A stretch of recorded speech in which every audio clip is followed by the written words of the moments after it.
Hello, I'm Kristina Derro. I'm one of the attorneys here at Legal Help for Veterans that handles VA claims, and I'm here to discuss with you today total disability based on unemployability.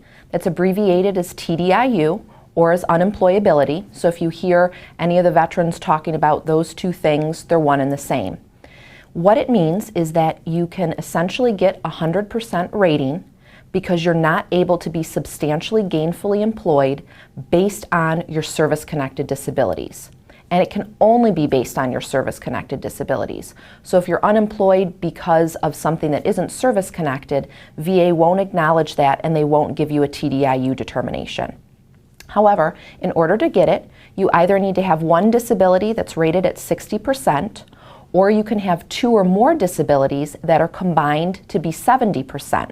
But if you're combined at 70%, one of those disabilities needs to be rated at 40%. And you can either be completely unemployed, meaning that you don't have a job at all, or you can have what's called marginal employment.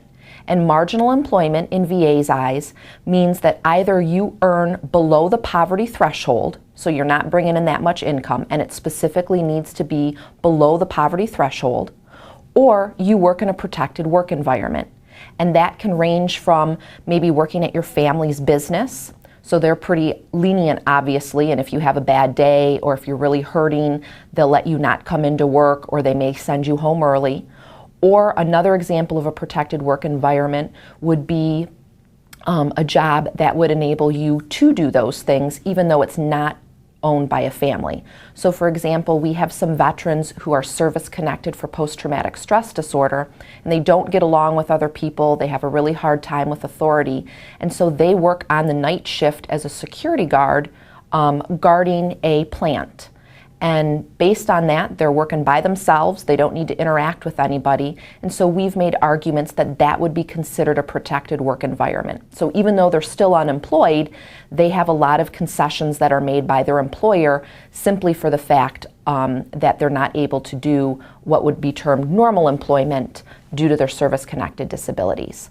Another example would be we have some veterans who are service-connected for back problems and cervical spine problems.